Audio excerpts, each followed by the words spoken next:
I I tried recording this last night, and of course, as per usual, my mic was broken throughout the entire video, and I don't feel like adding context where it's needed, because I don't feel like doing all that editing, so I'm just gonna re-record it for today, and I'm gonna edit this really quickly and just try to shoot it out there as fast as I can. But hey guys, welcome back to the channel. My name is Sleepy Jazz, and in today's video, I'm revisiting an old game that I used to play a lot that actually inspired me to start making games. It is actually what inspired Frostville a lot. And I wanted to go through and talk about my experience being a Roblox developer because I taught myself how to use Studio for the most part, pretty much, and it was a very lengthy process. It was a very cringe process. Also, I look back at a lot of the things I used to do on Studio and I cringe. Looking at my old game that I made on my old account with all the free models and stuff, it makes me cringe. But anyway, let's get into the video. So, to start off my quote unquote career as a self proclaimed Roblox developer, I got on Studio, and of course, like I said, I wouldn't even edit the terrain or anything. I would just use a lot of free models. But eventually, a little after that, it was on this account, I think. I was playing this game, and I was like, you know what? I want to make a game. I want to learn how to use Studio, and I want to make a game like this. But I want to add a story to it. I want to add lore, and I want it to look so good. I want to impress a lot of people. I want to get thousands of players, be on the front page, and blah blah blah. So back in 2019, I hopped on my computer and I got right on the Studio and I started learning. So the first thing I actually kind of taught myself was I figured out how to use terrain tools. I learned how to use the paint tool. I learned how to use the all of the add terrain, delete terrain, and things like that. All of those tools I learned how to I started practicing making like dirt paths. I practiced shaping hills and practiced making rivers and all this stuff with the terrain. And that's pretty much the very first thing I learned was terrain and sculpting terrain. And that is actually the first thing I did with one of my very first games that I was trying to make. The very first game I was trying to make was a hangout game, and thank God I did not do that. I don't know what had gotten into me and wanting to make a hangout vibe game, but I wanted to make a game somewhat like this too, later, like eventually, but at first I was like, I'm gonna make one of those hangout games. No, I'm so glad I did not do that because I was too stupid to do things. But anyway, the only thing I really knew how to do was edit the terrain. I didn't know anything about the parts. I didn't know anything about anything pretty much in the game, in Studio, until later on. But then the second thing I actually learned was all of the little like options and all the tools for like the skybox and stuff like that. Like I had learned the like how to add the sun rays. I learned how to edit the time for the skybox, so it'd be sunset, night, sunrise, midday, whatever.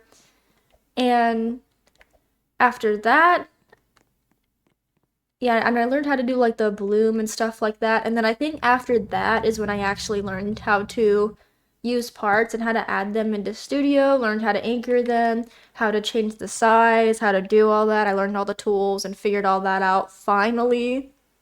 And then I started off by making really basic buildings, like a shed and stuff like that. Just stuff that's really basic, because I didn't, at the time, I had like no skill. I'm trying to learn how to use Studio in general. And teaching yourself how to do something with absolutely no help whatsoever is the most difficult thing ever. And then eventually, my friend Sive actually sent me a video which was pretty much how to make your game look really nice and just a basic Studio tutorial that I used. And that's how I learned how to do other things with editing the skybox and things like that. And that actually helped me a lot. I still needed more help though. And then eventually I get to where I'm actually serious on making a game, And I'm like, you know what? I need some developers to help me. So that's when I go on Group Recruiting Plaza and I meet some very interesting figures there who offered to help me on my game. I paid them Robux as much as I could. Not a whole lot. I mean, like, I'm literally a stupid teenage child wanting to make a game. Now, I actually had them make a lot of the models for me and my games because, again, I had no idea really how to make unions. I didn't know how to make models like that and stuff. I didn't know a whole lot about Studio. I just pretty much knew what I had known at the time.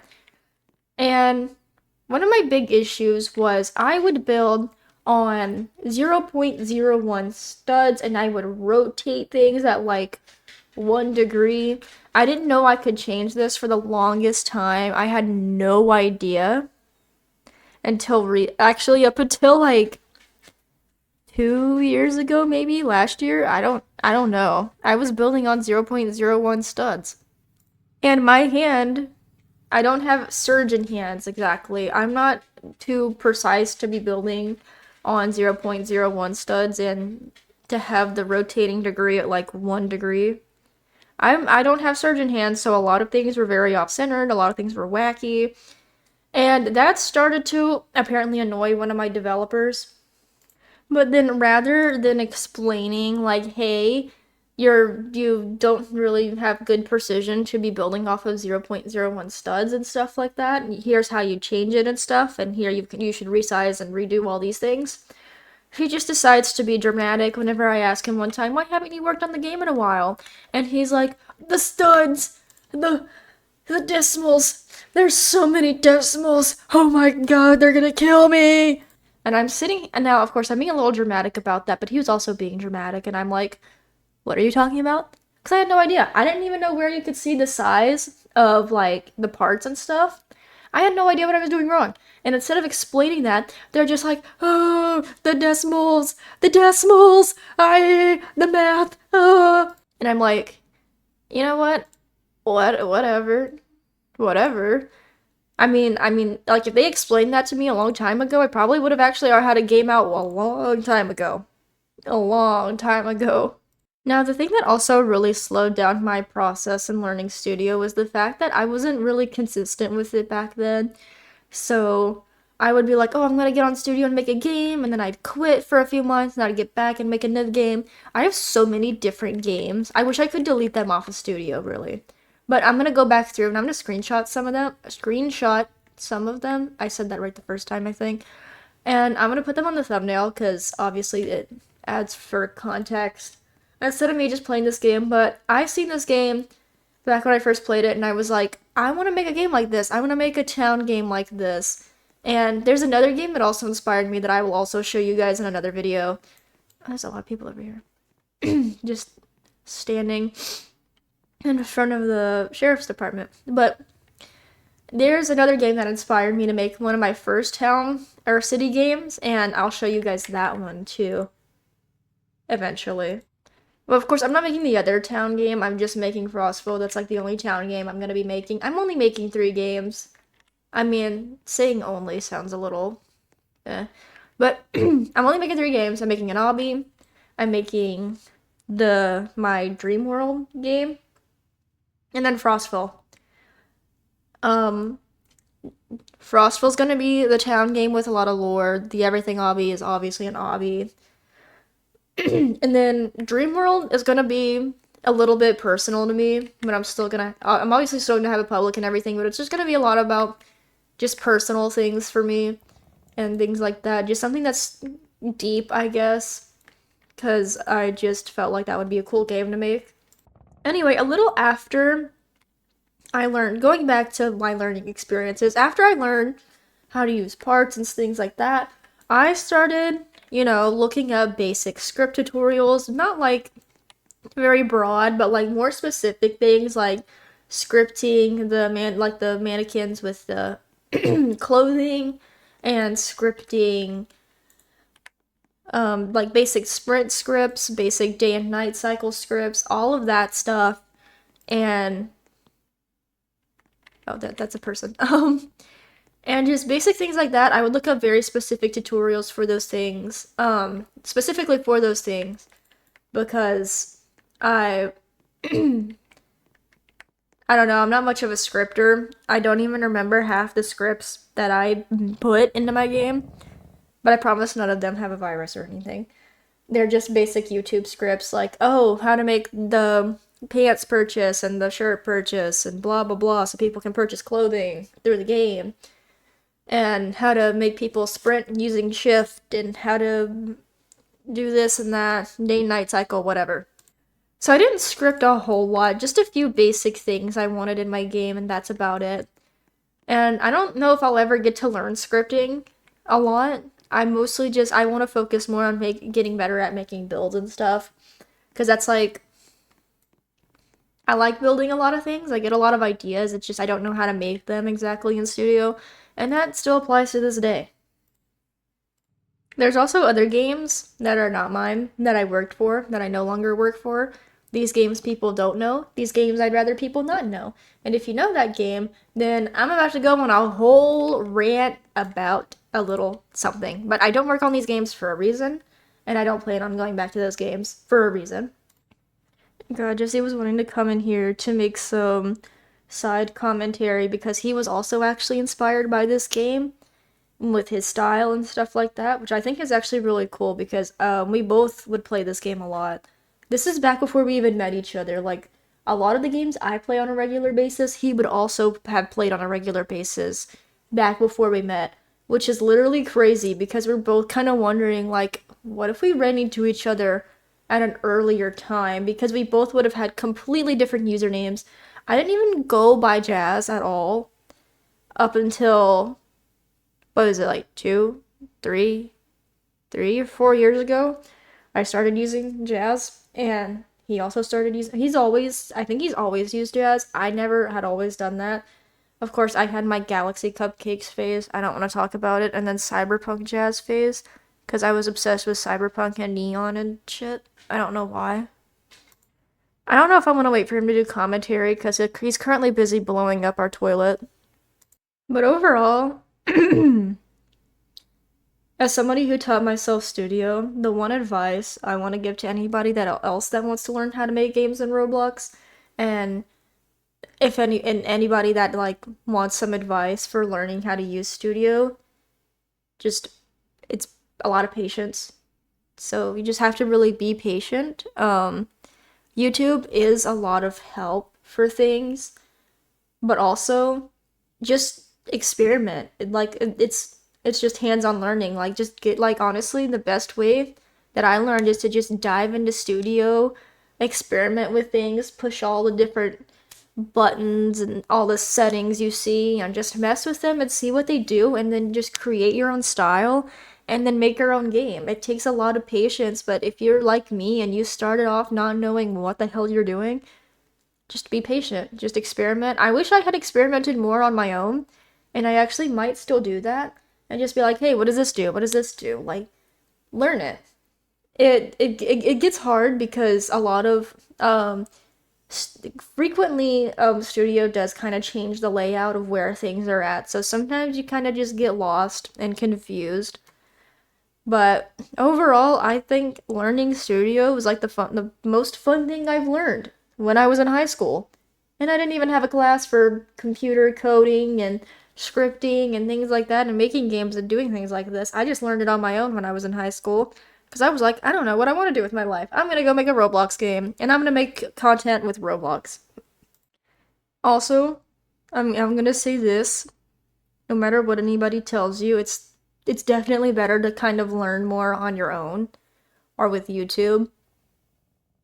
And if you're new, I wouldn't hire any developers. Um, yeah, just if you're new to studio, just don't think hiring developers is gonna help you because I hired developers and um now not all of them ended up making little comments like the one guy did about what I was doing, but the developer community is a lot of interesting people, especially the developers of Forsaken. Now, eventually, either me or Jesse is probably going to end up having to learn scripting, or we're probably going to end up having to hire a scripter. And I don't know if I want to hire a scripter. I don't know if I want to hire anybody. I don't want to get stuck paying somebody, and then boom, they're a pedophile or something, or boom, they're problematic. I have very, very, very, very specific scripters that I would hire on the spot without a second thought. But that's because they're the scripters of games I play all the time, and the games where none of the developers have turned out to be problematic. But also, I just don't have the financial. I'm not in the financial spot to pay anybody right now, and I want to end up having certain scripts for certain updates I want to do down pat within the next year, and I don't think I'm ever going to be able to afford to hire a scripter because also they I just don't have the money to pay them as much as I would want to pay them. Like even now I struggle to pay my clothing designer, and I honestly feel horrible. I feel like I should be paying him more. He does a pretty good job at a lot of the clothing, and he's a really awesome guy. But it's a struggle, but he still does the things, and he does a really good job on my clothing. And if you want to buy some of my clothing, he even designed the Roblox Sleepy Jazz merch. And honestly, if I ever had real life merch, I would probably use those exact same designs, and I would pay him like twice the money if I had real life merch. But I don't think I have a lot of people that would buy Sleepy Jazz merch. In real life, at least. But I have Roblox merch. Um, I have other clothing too in the group if you guys want to check it out. If you guys want to buy clothing, support me. And if you guys want to play Frostville, it's out now for free. There's no early access anymore. It's in I don't know if you would call it I call it the alpha stage. I don't exactly think it's a beta. I think it's alpha. I mean I consider it alpha, I guess. I need to look up what that means. Actually, I know what beta means. I don't know the difference between the two. Pretty sure it's alpha release though. But anyway, because it's not like the buildings aren't finished, there's more buildings we want to add, and there's things that are gonna get changed and switched up, obviously. But so I'm guessing it's alpha. Don't know. Yeah, no, I don't think my game is exactly an alpha. I think it's beta, so I think I need to change the game name because we literally were doing the like early access like beta testing while we were adding features and stuff like that. So it's beta release, not alpha release, I guess. I'm just gonna use beta, honestly. Whatever. Early stage game. I don't know words. I just googled it. So I guess I'm gonna change the name of Frostville once I get done with this and upload this because it's already 1 o'clock and I feel bad, but I guess Jesse won't be able to add his commentary. But he was also heavily inspired by this game, and the games that he has made are actually similar to these build styles, the kind of somewhat simplistic style of games, and this is also my style as well. We pretty much have similar build styles. But anyway, I do want to talk about this game for a minute. I loved this game. I like the little like different gears we have as well. The lantern, camcorder, soda, and then all of that, just all of the different little gears. It's so cool. I love the buildings. I really hope this developer will update this game one day and come back to it. It's a really nice game. I was heavily inspired by it. And this is pretty much where everything started, where I wanted to start working on games and being a developer. This was one of the games that inspired me, and I will record another video tonight on the other game that also inspired me. But I'm gonna go ahead and end this video here because I want to get this uploaded today. I hope you guys enjoyed this video. If you did, be sure to leave a like and subscribe. Don't forget to try out Frostville. I will link it in the description. And I will see you guys later. Bye!